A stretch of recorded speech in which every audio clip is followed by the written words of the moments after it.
And so if this is your first time at a CAS meeting, I just wanted to give you a bit of a background on what CAS is. CAS is a nonprofit scientific organization that brings together professionals from industry, academia, and regulatory agencies. Their main mission is to solve technical and scientific problems that we may all encounter at some point with the advancement of our biopharmaceuticals. And so with that commitment, CAS is, definitely a very inclusive organization. They are looking for diverse perspectives as they go in this mission to find innovative solutions and better solutions for capacity building on solutions within the scientific committee. And so, as many of you here, as you think today, definitely take advantage of those diverse interactions between people who you may not normally have direct contact. As we go through a CE community that we have here at CE Pharm, our objectives are always peer-to-peer learning. We peer-to-peer learn from our industry partners what are current trends. We can bring that learning to our regulatory agencies, what are the current trends within biopharma. And then we can also bring those learnings and teachings to our next generation. And so part of CE Pharm is that we have a next generation award winners, and so through our emerging professional session tomorrow, you'll get to meet some of these, and so that really focuses in on CAS's endorsement for making sure our future generation and our future talent is trained with the knowledge that we've gained over the years. So in addition to CE Pharm, there are several other CAS meetings if you're interested in attending. Next week actually is the Mass Spec conference. And later in the year, earlier in January, we have WCBP. There are also several CMC forums, strategy forums from different parts of the world, as well as a few different CAS discussion groups. If you're interested to know more, please check out cas.org for any of those meeting dates and locations. And so, as I mentioned, CAS is a global organization, so they are encouraging global communities. Primarily, most of the impact has been in North America and Europe, but they are branching out to Asia and other countries. And so take this in mind as you go through workshops and roundtables as we go through the meeting. And part of that representation is also for increasing the ability for impact of the conference. Again, as I mentioned, peer-to-peer learning. Primarily, we have many people here from industry, but we do also get representation from regulatory and academia, and those connections are important to make sure we have a full discussion and foster alignment and scientifically sound solutions as we progress through our learning objectives throughout this meeting. And so I did want to recognize the entire program for the next 3 days that was brought together by our organizing committee. Many are here in this room, so I definitely want to point out my co-chair, Goran Hubner. He's in the front. Give a wave. We also have many of the organizing committee have dedicated time over the past year to help and provide and find speaker presentations, put together the roundtable discussion topics. And definitely want to give them a big thanks for all their dedication to helping create this wonderful scientific program that we'll be seeing over the next 3 days. So I did want to also give a special thanks to the CAS staff, in particular Julie Harris. She couldn't be here in person, but she was our lead for the CE Pharm program creation. We also have on site, if you haven't met yet, Alyssa Doyle and Randy Jacobs. They are here as our CAS representatives. I also want to definitely thank our AV. We have Mike Johnson and we have Corey in the corner, so they'll be helping us throughout the meeting here. And so we couldn't bring this program together without our program partners. Definitely we have a big thanks to our partners from Genentech, Roche, Amgen, AstraZeneca, Biogen, Lilly, AbbVie, Merck, Pfizer, Sanofi, Seagen, and Regeneron. Thank you all for your program partnership and endorsement of this CE Pharm conference for this year. We also have our exhibitors. So we will have exhibitor showcase later today. We'll get an introduction from all of our exhibitor partners. We have Biotechnique and SciEx. Each of those will have a lunch and learn. One lunch and learn will be from Biotechnique today, and SciEx will have a lunch and learn tomorrow. We also have our exhibitors 908 Devices, Advanced Electrophoresis Solutions, or AES, and CMP Scientific. Thank you for your continued support at this conference. And lastly, our leading media partners. We do have Bioprocess International, IPC, International Pharmaceutical Quality as well present. Please be sure to thank them and meet them, actually, I believe, in the exhibitor hall as well. And so this afternoon, we will have our first roundtable discussions. If you're new to CAST, the roundtable discussions, if you go into the online program, you will see that there are 8 tables. You can take a look at each of the agendas for those tables. And so you'll have the opportunity to choose one of those tables and have a full in-depth discussion on that particular topic. And then later on, those sessions, there'll be scribes that will note take, and they will publish those discussions on the CAST site. And so you can go later on and review some of those talks throughout the CAST site. We will have 2 sessions, so the first being, again, I mentioned today, and then the second session will be tomorrow afternoon. And I highly encourage attending the tables. They're one of the great networking opportunities that you'll be able to engage with in this conference. I also would like to just do a few general reminders as we're going through in-person logistics. If there ever is an emergency or anything that happens on site here, to definitely look for your nearest exits and to be guided by obviously CAS or the hotel staff if that was to happen. I also want everyone to be aware and be mindful of the mask policy. Although masks are optional, if there are attendees that would like to wear masks, we definitely encourage you to take your precautions as needed and to be mindful of others who are taking those precautions. I was told that there are sanitary stations throughout the meeting room and throughout the hotel as well, so if you'd like to use those. Oops. And lastly, tomorrow morning, for all the new CE Pharm members, if this is the first time you've come to this event, we have a new member breakfast. And so during this time, you will have an opportunity to meet some of the CE Pharm committee members, as well as just to get to know each other and really bring a new avenue of discussion into the community. We look forward to your perspectives, meeting everyone that's come to the conference for that. And so with that, I am very happy to hand over the mic to David Michaels, who will be introducing our first keynote for today.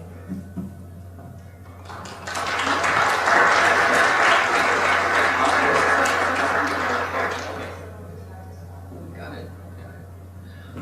Hey, good morning, everyone. Hello. Isn't this exciting to finally be here? It's hard to believe that the last time the CE community met physically was 3 years ago in 2019 in Washington, D.C. And to think just several months ago, the idea of meeting in a large room with this many people was characterized as a potential super spreader. So, but today we hopefully can enjoy the benefits associated with the face-to-face meetings. So thank all of you for attending. It's great to see many familiar and new faces in the audience today. Anyway, let me get started. My name is David Michaels. I work in Pharma Technical Development in Genentech, South San Francisco, and I'll be hosting this keynote session along with my colleague from BMS, Tara Enda, who gave you the welcoming address. So on behalf of the CE Pharm Organizing Committee, I'm honored to be up here this morning to introduce our speaker, who's going to talk to us about some recent work interfacing CE with fraction collection. Now, this subject is a subject in which we should all be deeply interested because we work in the development of biotherapeutics, and we should understand the unique challenges associated with direct characterization of small impurities separated by capillary electrophoresis.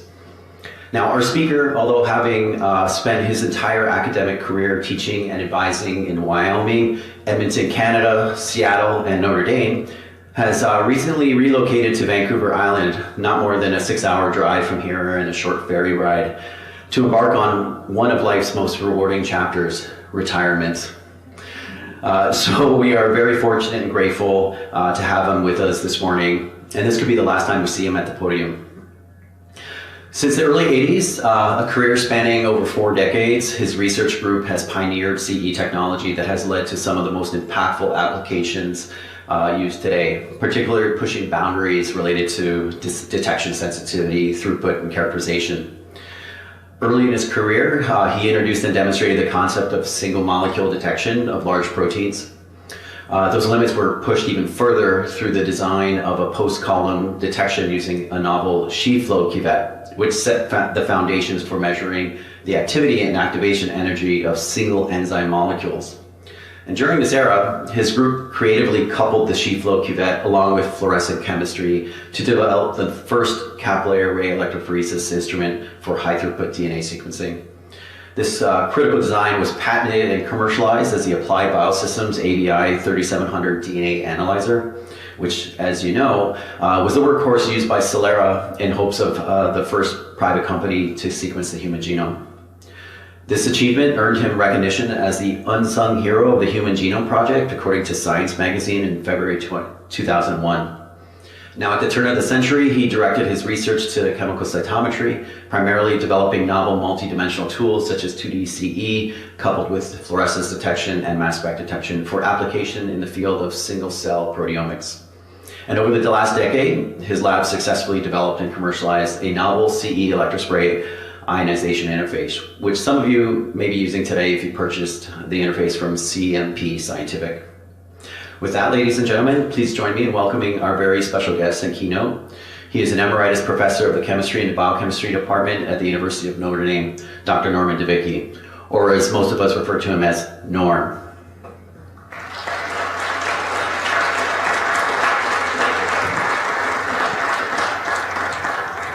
Well, it is cool to be here in person and to see real faces. This has been a while. It's been 3 years since I last was at a conference in person, and it's, as I say, delightful to be here. And I want to thank David. David got his PhD with me at the University of Washington decades ago, David, decades ago.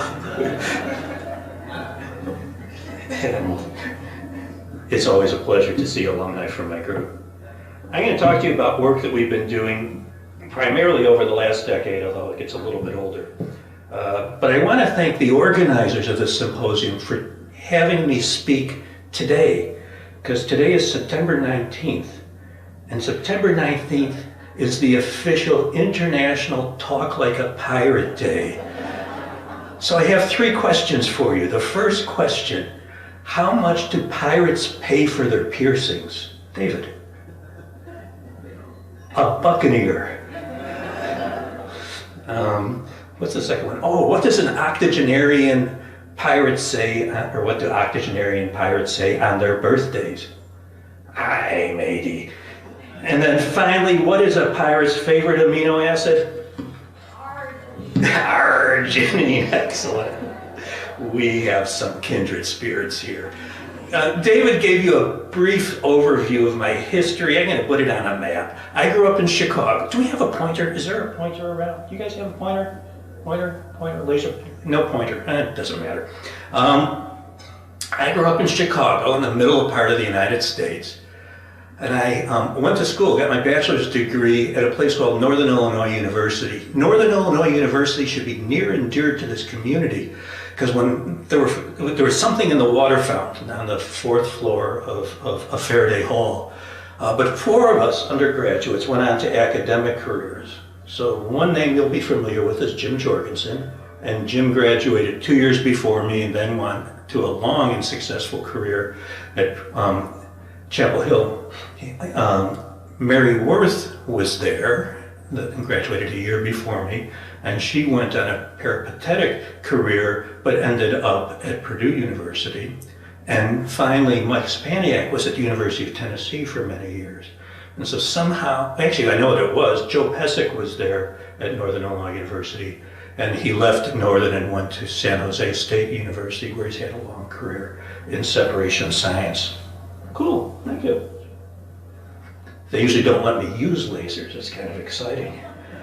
I got my PhD, whoa, come back. I got my PhD at the University of Utah. Northern Illinois University is an hour west of Chicago. It's in the cornfields. I wanted a change of scenery, and I ended up at the University of Utah. I got my PhD as Joel Harris's first student. There I learned, I was a laser jack, and I learned how to do tricks with lasers, or teach lasers to do tricks. But I also took a separation science course from Cal Giddings, who's sort of the father of the field in many respects.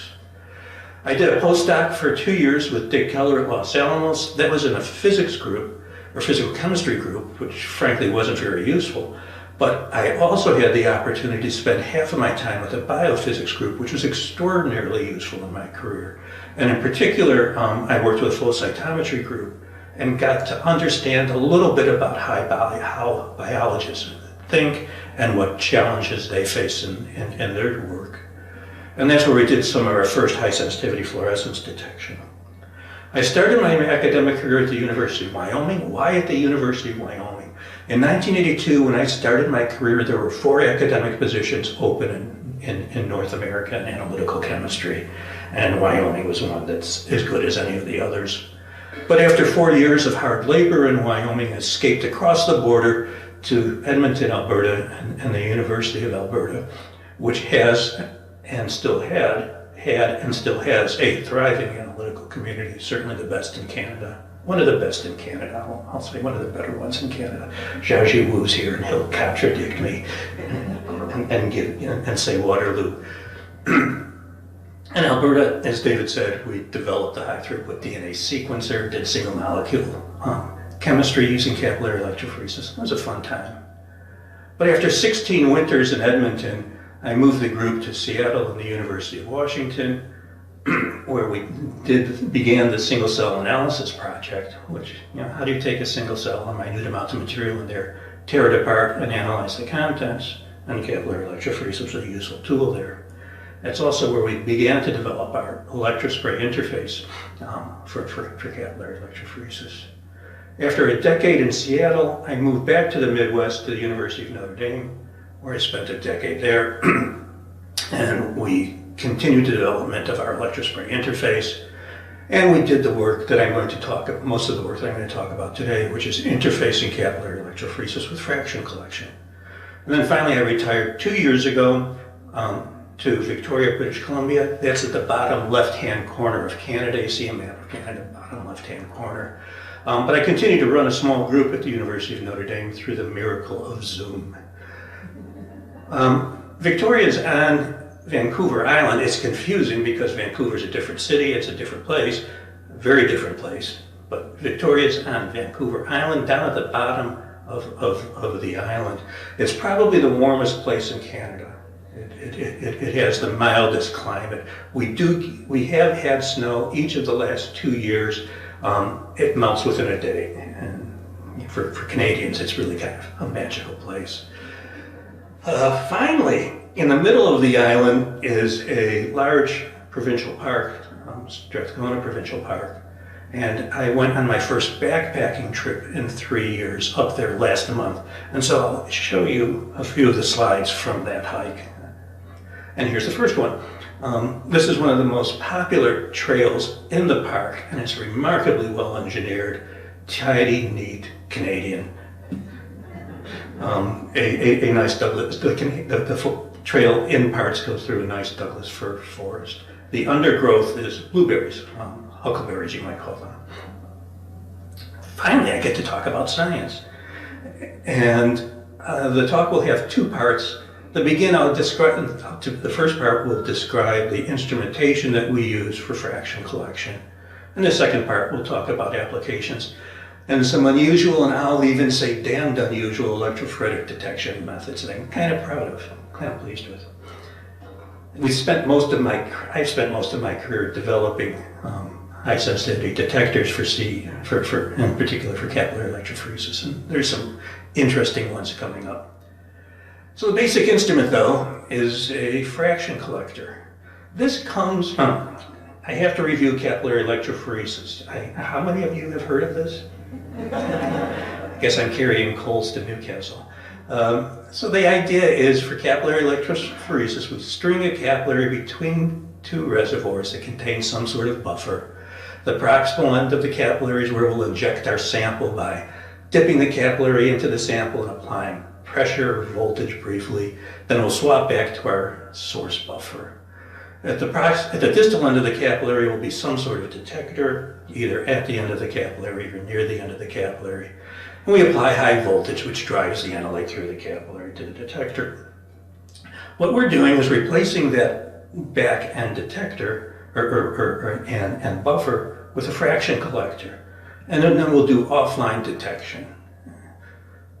So the obvious advantage is that we disconnect separation and detection, and we can use some high information content detection, extraordinarily high content information content detector. But there's some issues. One's how do you do the electrical contact, temporal resolution, and sensitivity. I think the middle one, temporal resolution, still remains a bit of a problem. This work comes from a catalog I picked up at a Pittsburgh conference many years ago. This is the most recent catalog. And this is the Lee Company. And Lee Company makes tools that you can use for not microfluidics, but millifluidics. And one thing they sell is the parts to make an inkjet printer. And I took a look at this and I said, I bet you we can use this as a post-gallon detector for capillary electrophoresis. The way the inkjet printer works is that they provide a pump and they sell you small mechanical pumps. And then a valve will periodically dispense the ink provided by the pump as droplets that come out of a stainless steel nozzle. What we decided to do, or what we did, is we fit a capillary through the T-fitting to the bottom of the stainless steel nozzle. So the capillary is going to be at the exit of the nozzle, maybe a few micrometers above, maybe a few micrometers below. It doesn't matter much. As analyte migrates off the tip of the capillary, it'll be washed out as a droplet and then deposited onto some surface. These things produce picoliter-sized droplets, so you have really quite good temporal and spatial resolution if you wish. If we then create or complete the electrical contact simply by grounding the stainless steel nozzle. Any electrolysis products produced at the end of the capillary gets flushed out. I didn't like the mechanical pumps that they use, and so we built our own, simply taking a nitrogen gas regulator, or nitrogen gas and user regulator to provide a modest overpressure onto a fluid contained within a vial, and then that's going to be the buffer that surrounds the analyte as it exits from the capillary.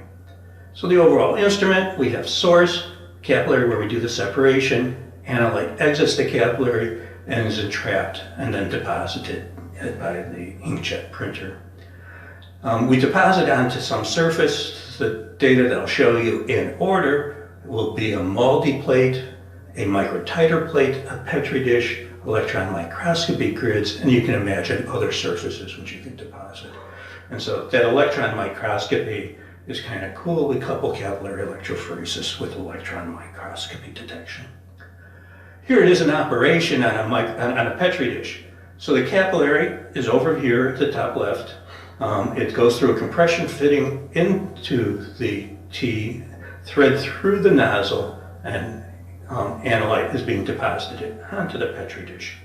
We use an incredibly sophisticated electronic mechanism for grounding the nozzle. I know your safety people will get all excited about this, but this is at ground potential, and so that's perfectly innocuous. The valve is provided with a deposition buffer, which is operated only a few torr above atmosphere, and the valve will open periodically and under computer control to deposit droplets. In this case, we're using a Petri dish, but you can see underneath the Petri dish is a 96-well plate. We deposit material in a separate serpentine path, and finally the sample is the surface, the plate, position is being determined by a motorized microscope stage. This thing has micrometer, actually sub-micrometers spatial resolution. So we have quite precise control over where we put our sample. And so just to articulate, we can deposit samples in microtiter plates. Here's a 96 well plate, a 384 well plate, kind of blurry, and a 1536 well plate, also a little bit blurry. But we have such good precision in the location of our translation stage, our microscope stage, that we can easily work with a 1536 well plate for very high throughput, very high temporal resolution post-count detection. Here's Mount Helen McKinsey. I don't know who Helen McKinsey was, but they named a lake after her.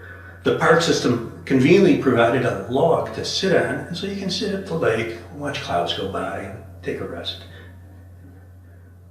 All right, here are the applications, and let's go through it. So I have here fraction collection for protein analysis, nucleic acid analysis, bacterial analysis, viral analysis, and forensics analysis. You guys don't do forensics. You probably don't use much MALDI, but the nucleic acid, bacterial, and viral analyses might be of interest to you at work. So let's start though with MALDI, and I begin with MALDI because this is our first example of the post-column detection. And this is the PhD thesis of Mike Venata. I don't have a picture of him with me. Mike graduated many years ago. He now works in Montana doing outreach, science outreach to high school students, which I think kind of cool. But here we're going to use as our post-column deposition a MALDI plate. And you can, this is the best photograph I have from that era of the MALDI plate, but it kind of shows the principle. So the cool thing about this technology is that this deposition buffer, we have a fair amount of freedom is what we can use. And here we use the MALDI matrix is being pumped through the valve as their deposition buffer. So each time a droplet forms containing any analyte, it simultaneously contains the MALDI matrix. And if you're MALDI jocks, those are not bad spots. Those are pretty good spots. And we have great precision in where we locate the spots. So we can interrogate with the MALDI instrument. This is, as I said, our early experiments, first experiments, but give a bit of the feel.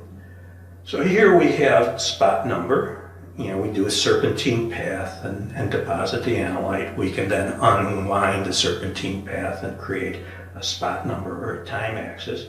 And we're doing MALDI, so we have mass to charge ratio. And those are really pretty sharp peaks. We can do some selected ion electrophoregram where we record the signal at some specific M over Z value as a function of time, selected ion. And in some cases we get 40,000 theoretical plates. We're limited not by dispersion in the interface, but by the time distance between the drops that we're depositing on the surface, in this case the MALDI plate. We can look at something more interesting than standard peptides. We can look at a tryptic digest of alpha-lactalbumin. You might argue that looking at the tryptic digest of alpha-lactalbumin is not that exciting, but it's at least a demonstration. Signal-to-noise ratio on these spots is pretty good. You get 1,000 signal-to-noise ratio on some of those peptides, which for CE it's not, CE mass spec is not horrible. Okay. I set up camp at a lake called Kwai Lake, which is a really pretty place. And this is a photograph taken from my tent, and looking out over the lake. In the background is a mountain called Mount Albert Edward, and we'll see some pictures of that later. This was in August, and you'll see on the mountain in the background snow, and this thing has snow on it almost all year. This place is one of the snowiest places on Earth. They get up to 20 meters of snow on the ground. So when you live in snowy places and you shovel your sidewalk, 20 meters of snow is a lot of snow. That's heavy snow. That's wet snow. All right, I'm going to have a brief. I toyed whether to present this or not. Are you all familiar with the real-time polymerase chain reaction? I see a lot of nods. I'll be quick. We use real-time PCR as a detector for many of our experiments.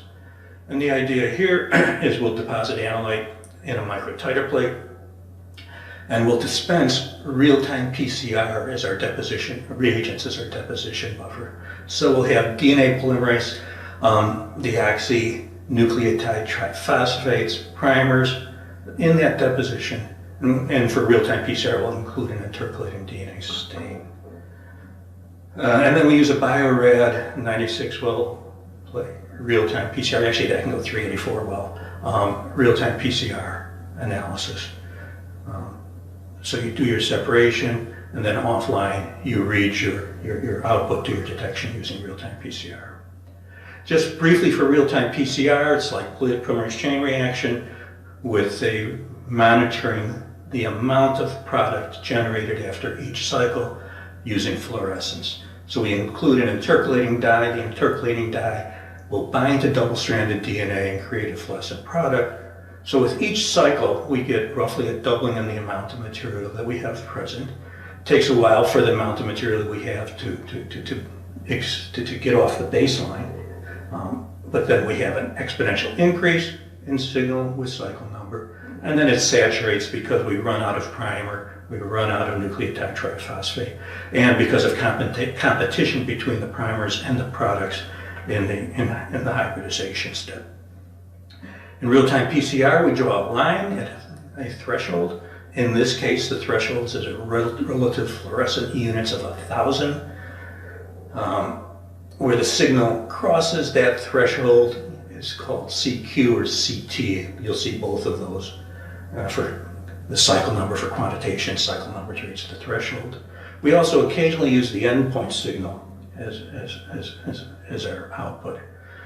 If you do replicates, the signals are pretty reproducible. Particularly out here, we have 20 million M13 viral particles. So we're quantifying the amount of virus in our sample, well over the microtiter plate. If you do a 10-fold dilution, again, there's duplicates there and great reproducibility. You have to do more cycles in order to amplify the signal to exceed the threshold, and it's about 3 or 4 cycles will get you an order of magnitude amplification. And then we can do further dilution. So here's 20 million, 2 million, 200,000, 20,000, 2,000, 200, and then 20 particles. And the signal increases with the number of cycles necessary to detect the material increases as we have more and more dilute samples. We construct a calibration curve by plotting CQ versus log of the starting material. And again, if you have not much material present, you have to do lots of cycles to amplify the signal to the detectable level. If you have lots of materials, not so much. But it's a way of then converting the signal from the real-time PCR experiment with a very wide dynamic range into a quantitative analysis. There's a better view of Mount Albert Edward. I sometimes say Edward Albert, but this is Albert Edward. I checked before coming up here. There's a nice trail going to the top of that, which I did not get up on. Okay, now we'll show you more applications of the technology. The first one is, it was a nice idea. Do you guys have aptamer analysis or development projects in your companies? I don't see a lot of them. Some. Yeah. Aptamers is one of those ideas that sounds really great, but by and large haven't played out with great success. It's a way of generating affinity reagents based on nucleic acids instead of proteins, which have all sorts of potential advantages, but as I say, hasn't played out all that well. But we played with it a little bit. And the idea here is we're going to take a fluorescence single-strand library where we have a linker at the front of the 80-base oligonucleotide, so we have a 20-base linker here. Then we have a 40-base region of random DNA, followed by another 20 base of a linker. There's a red asterisk there to tell me that this is a fluorescent library. We'll do this again without the fluorescent tag.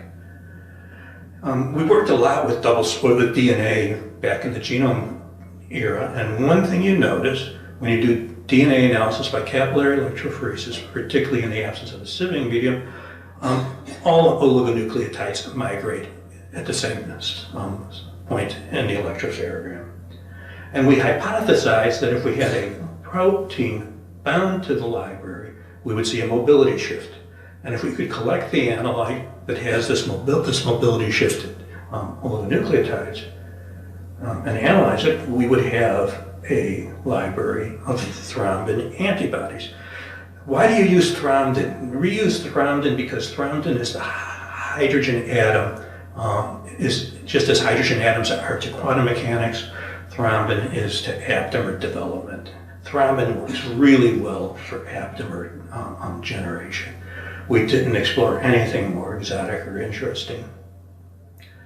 But the idea, first of all, is to analyze thrombin, or this oligonucleotide library and oligonucleotide library complex to thrombin using fluorescence detection, because we have extremely high sensitivity fluorescence detection, and more importantly, we have extremely high dynamic range fluorescence detectors. I think we used the 9 order of magnitude dynamic range instrument. May have used the 12 order of magnitude instrument on this experiment. And fluorescence is quick and gives you immediate feedback. Once we understood the system with fluorescence, we went back, repeated the experiment without the fluorescent tag, and did real-time PCR. But what we observed is that indeed thrombin, or at different concentrations, we get this peak at some migration time. And here we scaled the fluorescence dissection in proportion to the amount of material that we loaded onto the capillary. There's also a little bit of signal before the main peak corresponding to protein bound to the library, thrombin bound to the library. And so it was exciting because that told us that we indeed got a mobility shift when the protein was bound to the oligonucleotide array library. And indeed, we have, this is using our high dynamic range instrument, we have a huge peak here corresponding to unbound library, but we have a green trace corresponding to the oligonucleotides bound to thrombin. There's a few peaks here in our unbound library. Those correspond to, we use tetramethylrhodamine as our fluorescent label, and so there's some trimethylrhodamine and various isomers of rhodamine, impurities of rhodamine present in the part per 10,000 that give those peaks. But nevertheless, there's a noticeable set of peaks corresponding to thrombin binding to the library. We then repeated the experiment using real-time polymerase chain reaction, where we did not use a fluorescently labeled antibody or nucleotides, but instead added an intercalating DNA stain. And again, real-time PCR. Our library, again, is the same thing with linker, random region of oligonucleotide, and then linker. And then we also did the analysis with a library bound to thrombin. Our deposition buffers, the real-time PCR reagents. And here's our converted CT value, our linear signal, and we see a big peak, but before the peak, there's a little bit going on here. If instead of using CT, if we use the endpoint real-time relative fluorescent units, that's going to give us, if there's any signal present at all, that will pick it up. So we have this region from about 6.5 to 7.25 minutes, where we're going to collect the bound, thrombin-bound oligonucleotide library. We then take that library, send it to an Illumina sequencer. We got, it's our first experience with a high throughput DNA sequencing. And we generated over 1 million reads, and 15% of those reads mapped to established thrombin binding DNA aptamers. If you do thrombin, you'll recognize the quartet G and the TGGT motifs. Cool. So we were able to see a reasonable fraction of our oligonucleotides indeed are likely thrombin binders. We didn't pursue this any further. This work was done by Bonnie Hugate. Bonnie continues to work with me. This is part of her PhD thesis, and we'll talk more about Bonnie's work in a bit. This is a place called Beautiful Lake, and it's a fitting name for the place. It's a quite delightful place to sit and watch the world go by. Now I'm going to talk to you about microbiome analysis, and I don't know if you guys have active programs in microbiome characterization. I know some do. It's going to take a little bit of time. This work began, or the use of capillary electrophoresis for analysis of microbes, starts with a couple of papers. The first one from '93 by Ebersold and McCormick, who demonstrated the separation and isolation of viable bacteria. And then 6 years later, Dan Armstrong followed up and had this wonderfully titled paper, Separating Microbes in the Manner of Molecules. And you see these sharp peaks from these pure bacteria. And this was thinking about this, keeping this in the back of my mind, when in the beginning part of this century, people got excited about the microbiome and microbiomes. And people are interested in microbiomes, or what are examples of microbiomes. One is the human guts, and there's all sorts of physiological diseases, syndromes associated with the microbiome in the gut. We'll talk about those next. But other examples are chronic wounds. Diabetics get these chronic wounds on their feet. And how do you characterize the bacteria that are infecting those wounds? Department of Energy is interested in termite guts, the microbiomes in termite guts and compost. Why do they care about those? They want cellulose digesting bacteria for biofuels. And then there's, of course, an interest in hot springs to get thermally stable bacteria or thermostable enzymes out of bacteria. The microbiome influences health, obesity, infection, sepsis, diabetes, metabolic disease, allergies, atherosclerosis, Crohn's disease, colitis, response to chemotherapy. All of those have microbiome connections.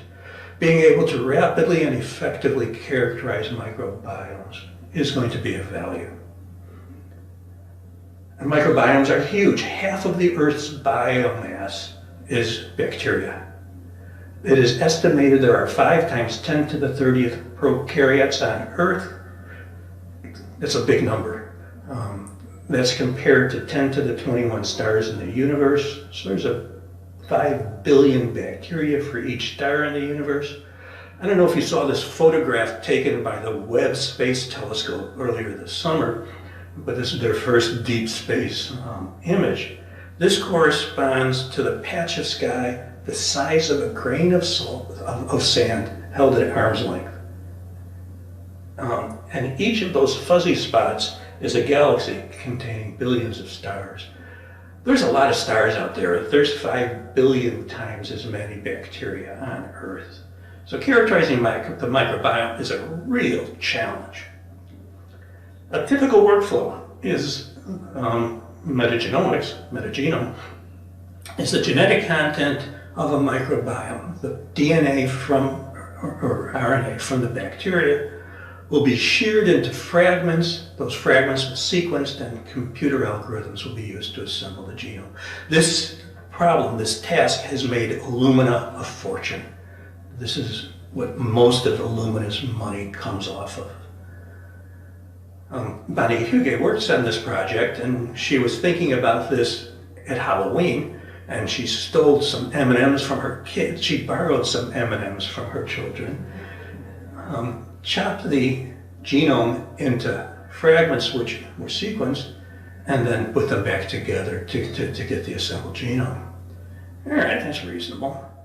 What happens in reality, though, is that the genomes are related, the sequence read lengths are relatively small, short by and large, the assembly is not perfect, and the assembly is a mixture of different genomes, different organisms' DNA. And this is called the chimeric genome, chimera. So what you really have is not the sequence, the genome of the individual bacterial species, but some sort of weird Franken genome, I guess, chimeric genome. Another problem is if you have rare bacteria. The sequence from the abundant bacteria is going to dominate your data, and you're not get enough information from the rare bacteria to assemble a sequence. So thinking about Dan's project, Dan's work, wondered if C8 would be of value here. Dan used a UV absorbance detection at 214, and of course he's seeing anything which has any conjugated molecule in there. So we really don't have, let's go through here, really don't have any information on the identity of the bacteria other than migration time. And UV detection, of course, is woefully insensitive. Rare bacteria are not going to pick up. Well, let's couple capillary electrophoretic separation of microbiomes, microbial communities, deposit on a microtiter plate or on a Petri dish, and use cell culture or real-time PCR and DNA sequencing to identify the microbes. The idea here is we'll have a complex mixture of bacteria. We'll take those complex mixture, deposit them in wells of a microtiter plate in this case, which will provide simpler products, which will be easier to analyze using high throughput DNA sequencing. And it works.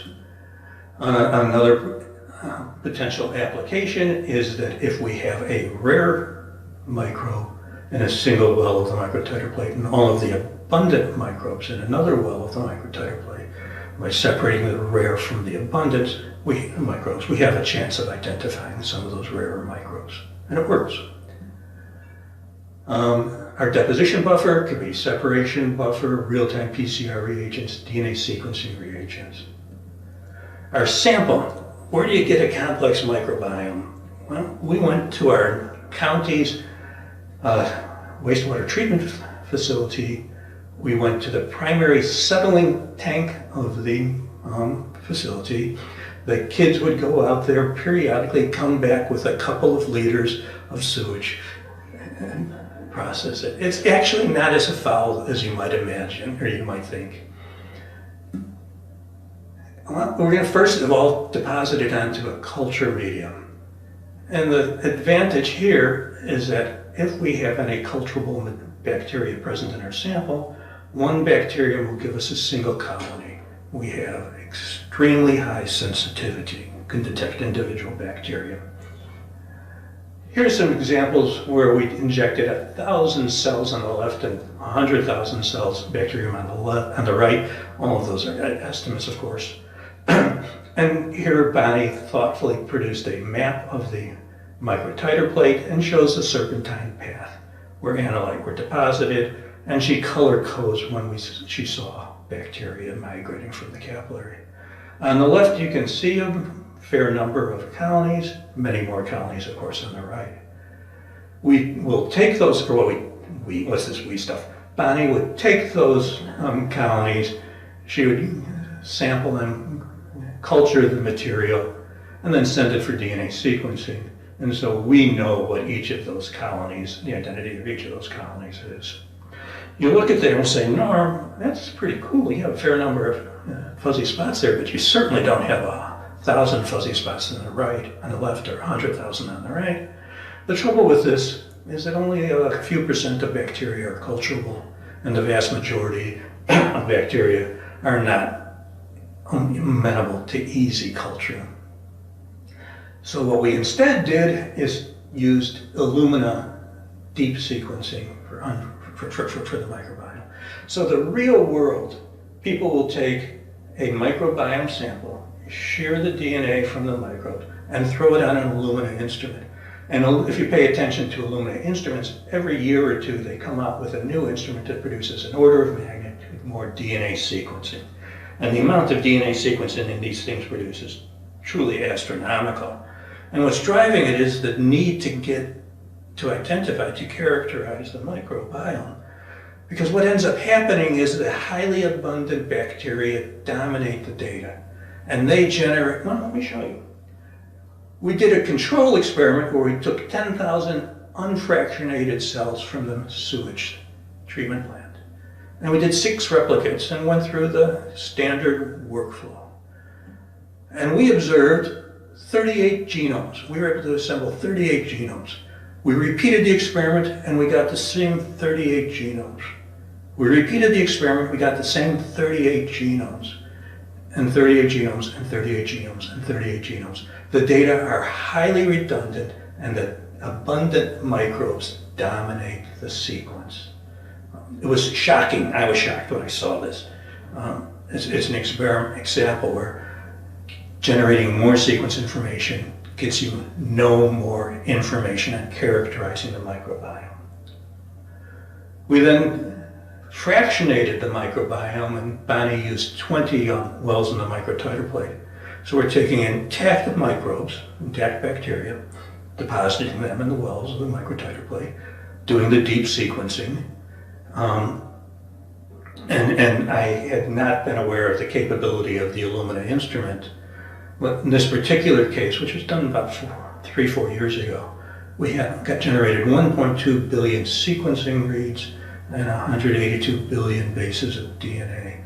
And we drowned in the data. We're still working through the data. We haven't published this yet. We finally got some professional help, and hopefully by the end of this year we'll be able to publish this result. Yes, I know I've needed professional help for many years. But here's what we did with our preliminary results.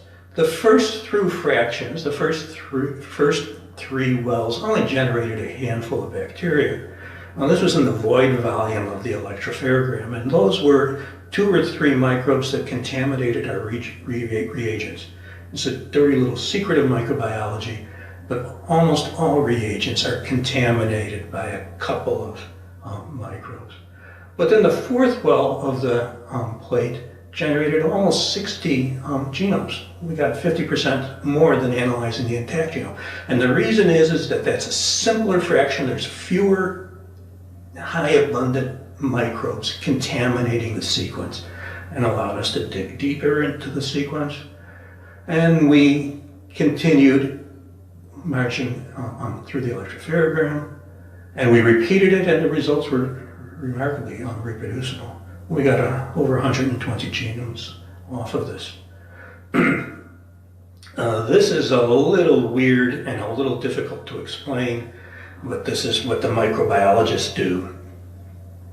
They take the sequence that they obtain, in this case, from one of our control runs, the unfractionated sequence, and we looked at those sequences that mapped to the Archobacter genus, so not doing species-specific mapping, but instead to the genus.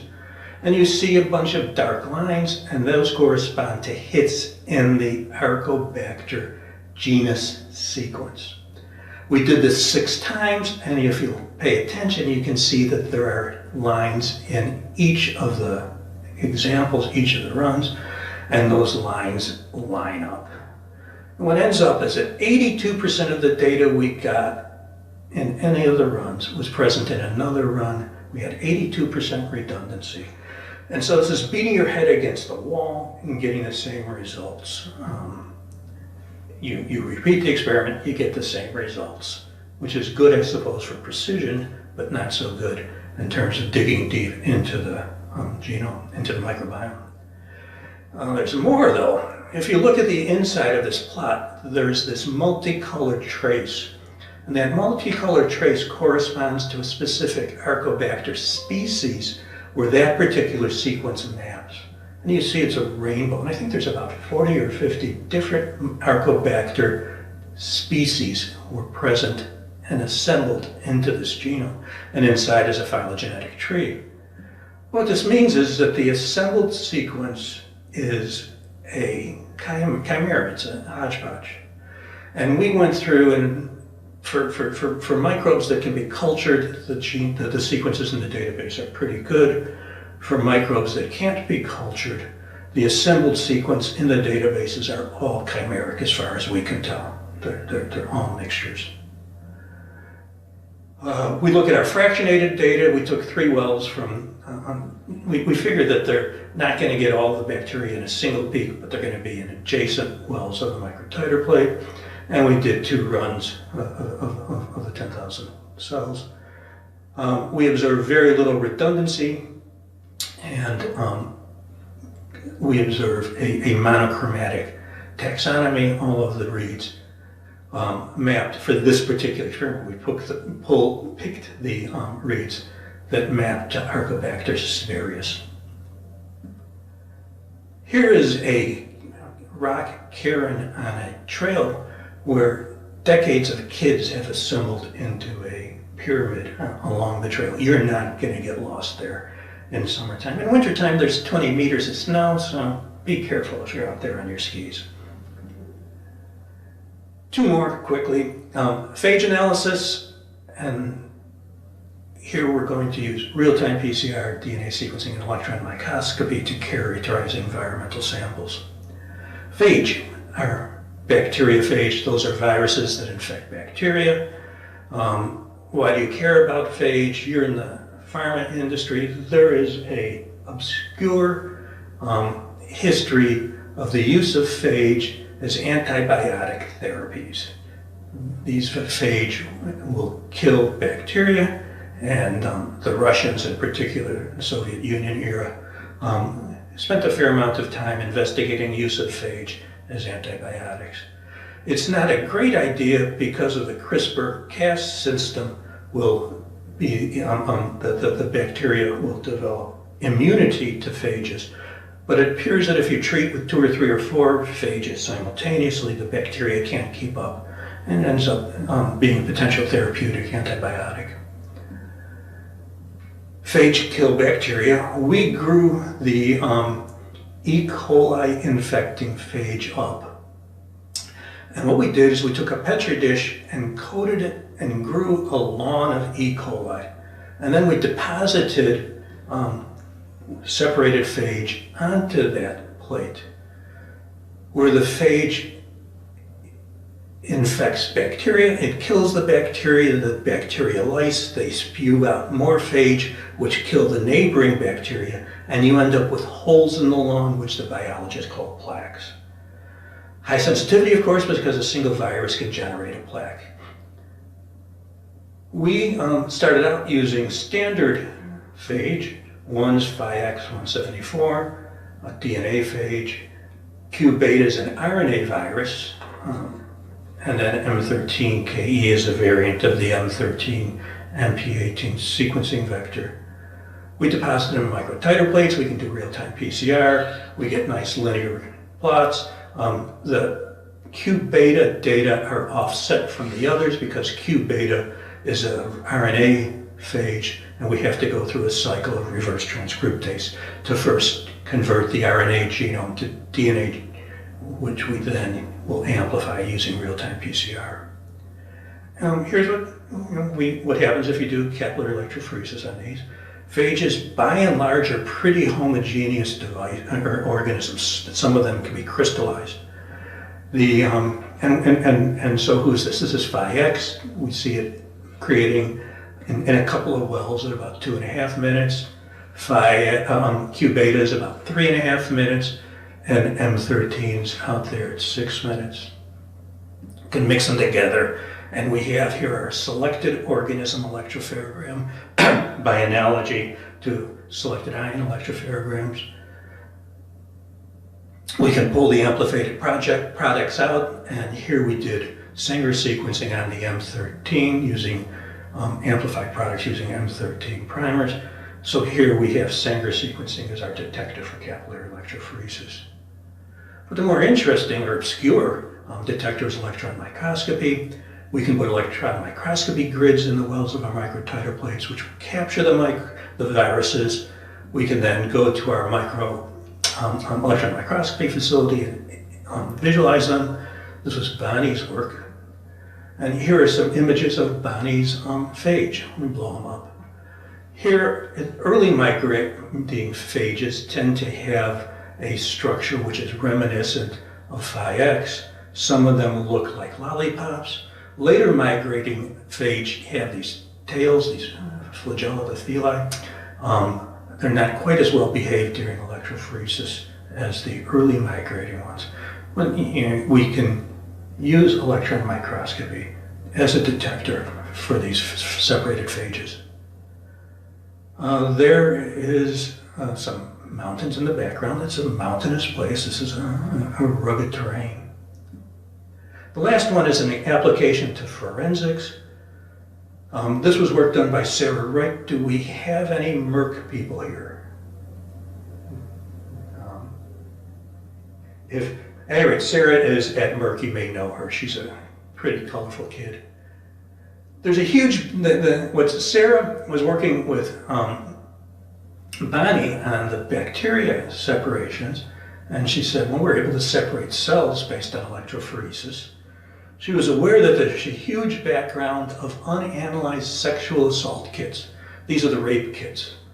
And the rape kits consist of swabs taken from the vagina of the victim, and they're going to contain primarily epithelial cells from the vagina, but also some of the perpetrator's sperm cells.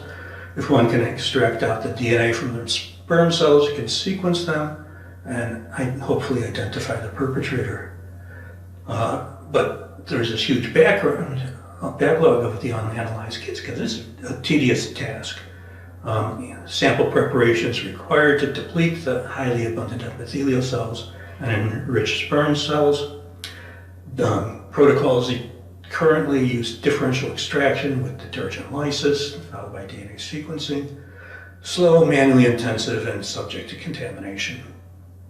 So Sarah was aware of this, decided to apply capillary electrophoresis to this problem. And we're going to separate sperm and epithelial cells by capillary electrophoresis, and then use real-time we will use real-time reagents, real-time PCR reagents to analyze the product. Here's some preliminary data using fluorescence detection, where we have a stain that we stain cells with. Epithelial cells tend to migrate relatively late in the electrophoregram. We have a couple of peaks or several peaks corresponding to epithelial cells, stained epithelial cells migrating from the capillary. Our fluorescent detector is based on a flow cytometry, so we're essentially doing flow cytometry here when we're detecting these cells. The sperm cells are better behaved and give a relatively compact peak. So with fluorescent, so Sarah did some preliminary experiments that convinced me that this technology might work. Sarah then wrote a proposal to the Department of Justice and got a funding, both a fellowship for her and some laboratory supply money. She then developed a real-time PCR project for this, and it's a nice demonstration of how the experiment works. Or do capillary electrophoresis and fraction collection. We'll see sperm migrating in the middle of the run, epithelial cells later. And then she has a bunch of controls built in there, semen samples, epithelial cells, and negative controls and blanks in there. And again, real-time PCR. So here, Sarah used real-time PCR with Y chromosome-specific primers, which are only going to interact with cells that come from males. Epithelial cells migrate late in the run. Where do we get epithelial cells? Sarah would come to group meetings and hand out informed consent forms so that people can sign them, and then swabs, cotton swabs, which would have people swab males swab the inside of their cheeks in order to generate epithelial cells. She collaborated with a group at the University of Illinois at Chicago, who was a forensic group, and she got some sperm from them, and she ran that, and it deemed the sperm is pretty well separated from epithelial cells. What was exciting and cool is that she interacted with one of the local county police forces and got some rape kits that had expired. And she had a 3-year-old rape kit, which generates clear signals from sperm and epithelial cells. And then a 7-year-old kit where she was able to extract signal from sperm and epithelial cells. So these kits, which had expired using conventional analysis, generated positive signals using the capillary electrophoresis. And then we hit the valley of death. You're familiar with technology development. You can get funding for preliminary results, and you can get funding for late stage work. but getting between the early proof of principle and late stage is the valley of death. Extremely difficult to get funding, and we abandoned the project at this point. But if someone's interested, Shaji, you have time on your hands. Okay, that's it for the experimental results. Here's a couple of tarns up in the mountains.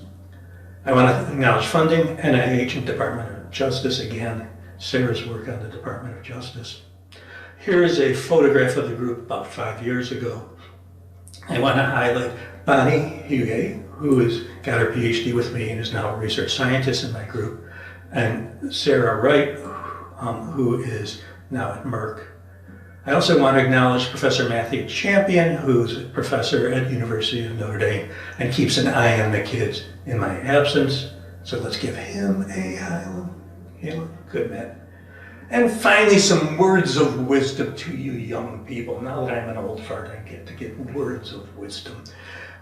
When you go along your scientific careers, sometimes the path will be smooth, but sometimes the path will be full of rocks that will trip you up. But with hard work, collaboration, you can lay the foundation to smooth the path for those who follow you so they can go farther into uncharted territory. Cool. Thank you.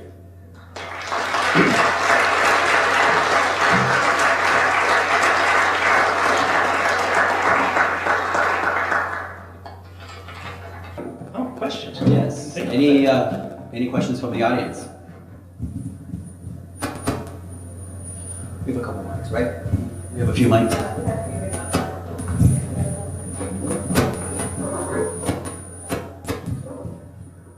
Thank you so much for coming today and giving that talk, Dr. Dovichi. That was just a great talk. If I was going to extract maybe one theme from the talk, it would be some of the compositional complexity and also order of magnitude dynamic range issues that we run into. I think a lot of the things that you've done really address a lot of those complex biological systems. What do you think, in looking at the ongoing work, whether it's in your lab or in industry in general, what do you think is the latest tough question to solve in which we have real wide order of magnitude differences in our samples as well as dynamic range problems and heterogeneity? Yeah, that's really, you are the professionals at this. One of the advantages of being an academic is that we can be dilettantes, we can play games. But what's clear to me, the samples that you're working with are complex biological materials. You're interested in trace impurities. Oftentimes protein biologics are where you guys are making your money, and characterizing those is vital. And so capillary and capillary electrophoresis with mass spectrometry is I think the name of the game these days for you guys. What do you worry about? You worry about host cell impurities in your vaccines, for example. You worry about impurities in your in your therapeutics. You're interested in impurities everywhere. And that's, of course, an extraordinarily challenging technique. David, when he worked with me, developed some multiple two-dimensional capillary electrophoresis, where he coupled one capillary electrophoretic separation technique, stopped that separation, transfer refraction to a different electrophoretic separation means. And so he was able to dig deeper into the complex mixtures. And if I was to be an assistant professor or young faculty member today, I'd probably look at exploring that in a bit more depth in order to see how complex a sample one can characterize using CE mass spec or LCCE mass spec. Jorgensen did a lot of the early work on that also. How deep can you get into samples? Thank you so much again for your time.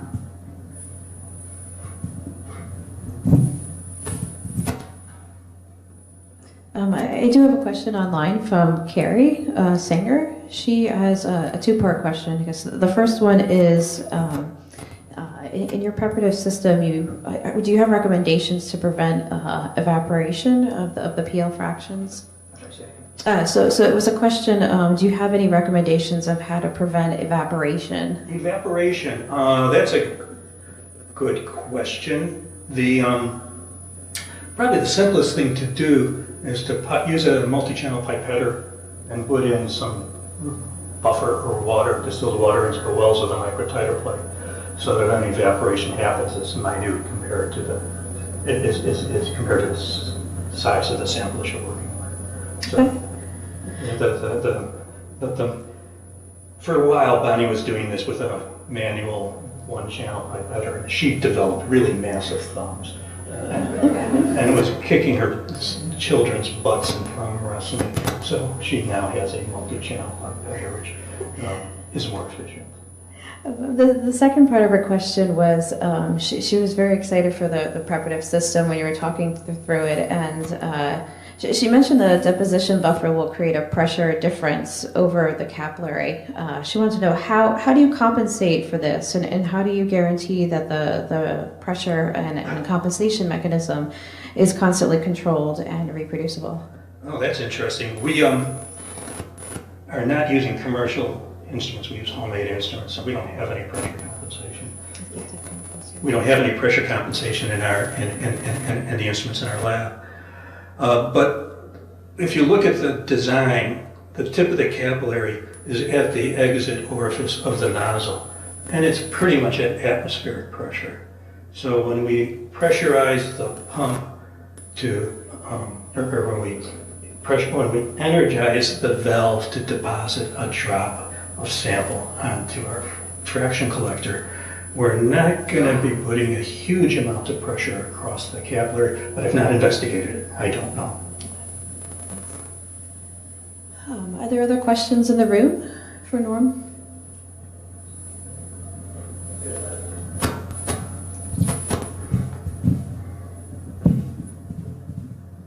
You know, in the pharmaceutical industry, there's a lot of microbial contamination issues to get investigated, and they get complex. It's difficult to get down. So I saw, real value in separating these organisms to be able to get to what some of the minor ones are. So for this group here, if we were thinking about doing some separation of intact bacteria or phage, what kind of parameters should we be using? Would it be what mode of capillary electrophoresis, what kind of buffers, what kind of capillary dimensions? Could you give us just a little bit if we wanted to get started on that? That's an interesting question. So of course we do CE, so that's what we do. I mean, if the only tool you have is a hammer, all problems look like nails. Yeah.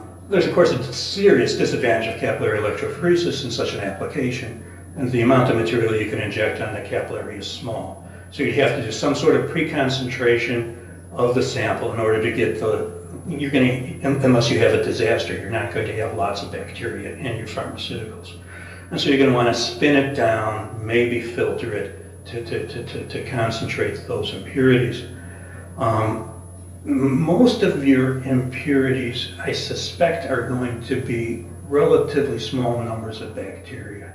And so what I would probably do is simply throw it into an Illumina instrument and use the classic sequencing technology.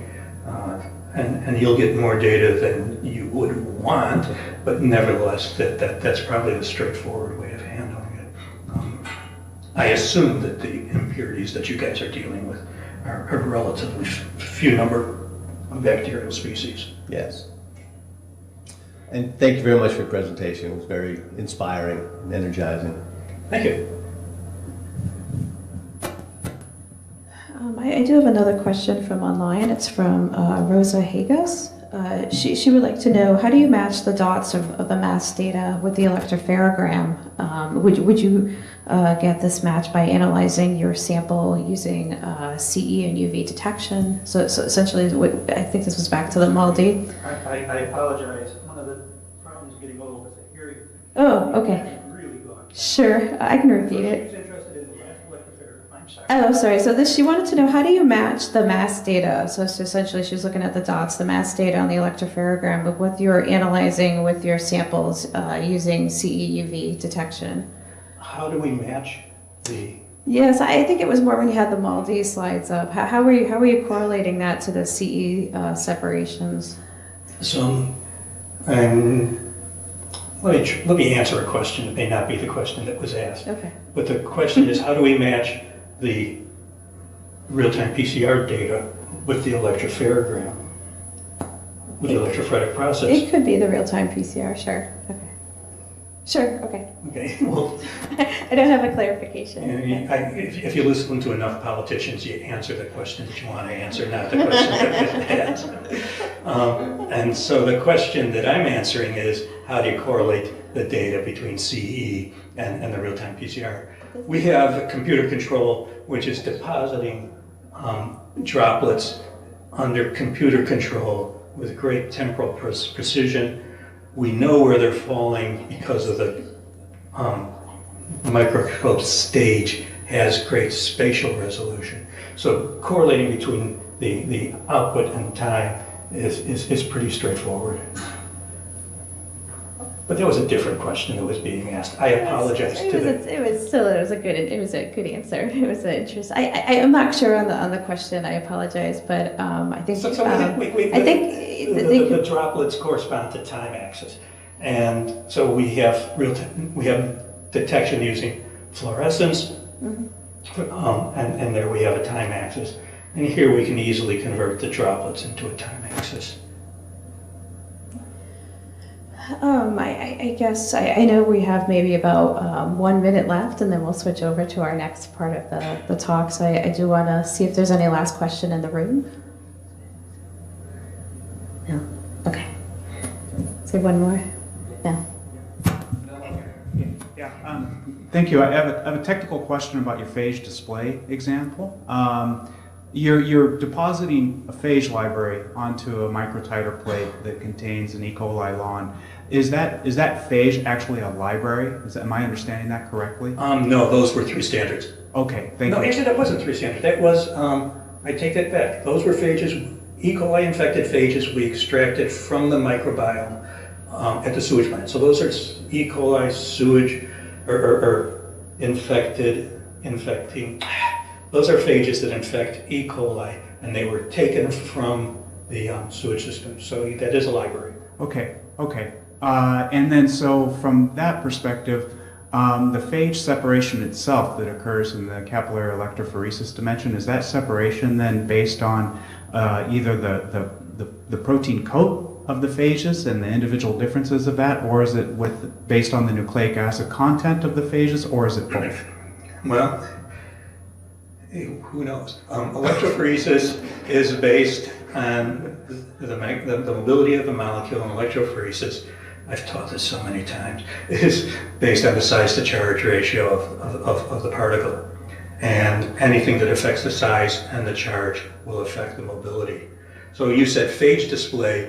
One thing we observe is that, so phage display is where the pili, the stuff that comes out the tip of the phage, classically M13 is used. You can do molecular biology to generate a random library of proteins based on the phage, and you can capture them on surfaces if you want to develop affinity reagents. We observe that the phages that have that structure, that stuff that sticks out, tend to have a range in mobility, and we hypothesize that's due to differences in the composition of those molecules, of those proteins. So we're hypothesized, but have not demonstrated, that the differences in mobility for that class of molecule is differences in the protein structure. And so the hypothesis is that if you did a phage display experiment, you would get those phages with different structures out there will give different mobilities. Awesome. Final, very quick question. Are you then sequencing and identifying the phages from the position that they were spotted on in the bacterial lawn? We're not doing that. We're instead collecting in microtiter plates and analyzing the phages there. We're not bothering to grow them up. Got it. Thank you. Yeah. Okay. That will wrap up our keynote session. Norm, thanks for coming out of retirement to join us today. Thanks again for the invitation, David. Good to see you again after all these years. All right. Thank you, Norm.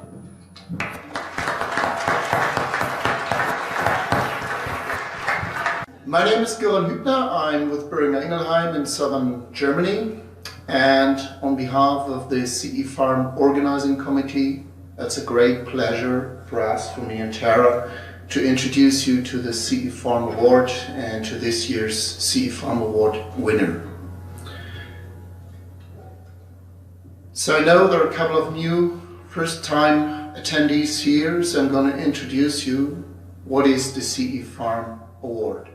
So the objective of the CE Pharm Award is to recognize and to award an individual for sustained and significant contribution to the practical application of CE to the analysis of biotechnology and pharmaceutical products.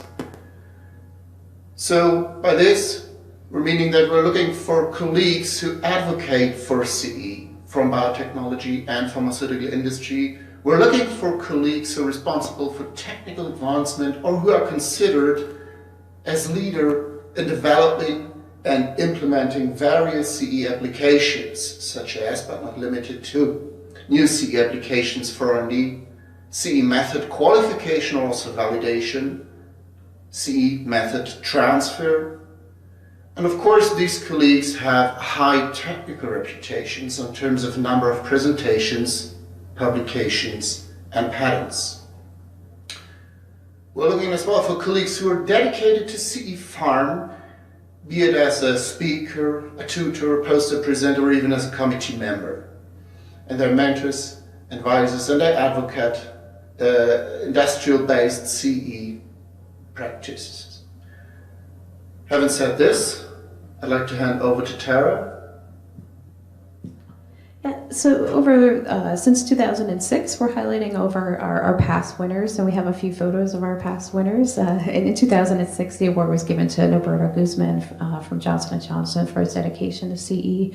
I won't read through all the names here, but we have many of the winners. Some are in the room here as well. And so as we progress through, we have in 2016, we had Sarah Kennett from Cedar. So we have people from academia, people from pharmaceuticals, and in industry who have won. And we also have, last year, we had the award winner, Tim Blank from Eli Lilly, who won this academic or prestigious award within CE Pharm.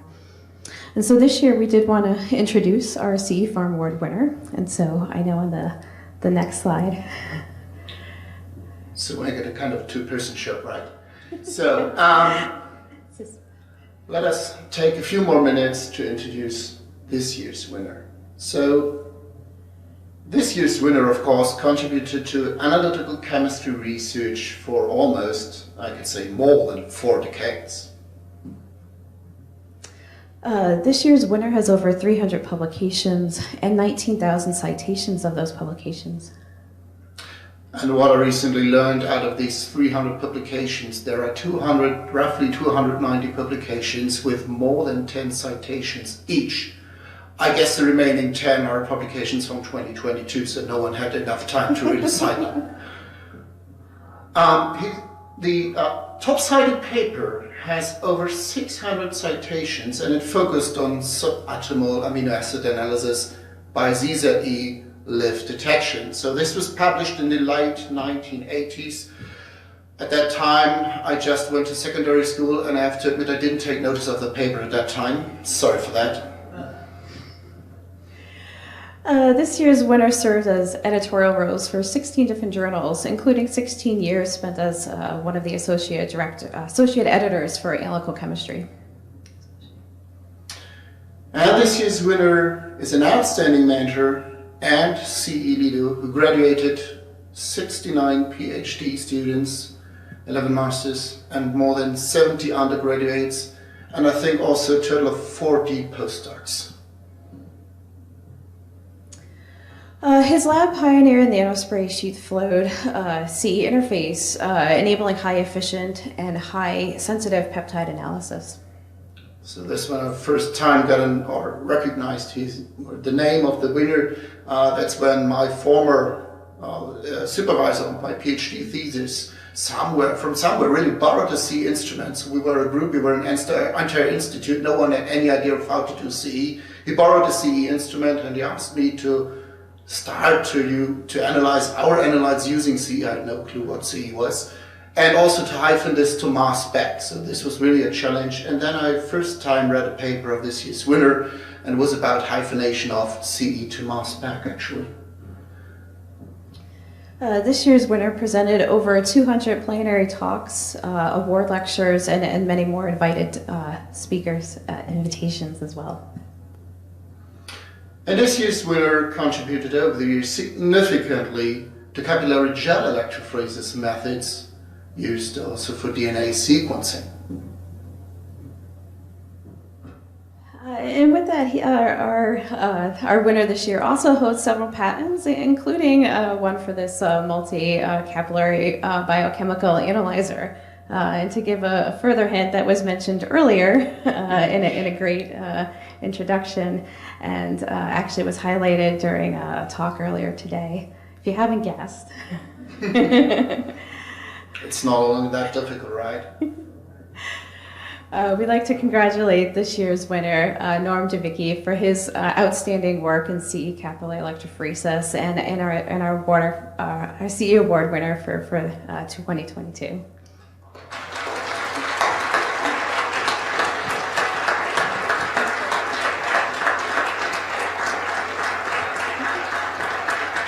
Thank you very much. This is very cool. Excellent. Thank you. I don't have anything to say other than thank you. Actually, I will say a few things. You guys are, the academics we get to play, you guys have real problems to solve. And my hat is off to you being able to take that unruly beast of electrophoresis and turn it into something useful and valuable in the pharmaceutical industry. Good for you. Thank you.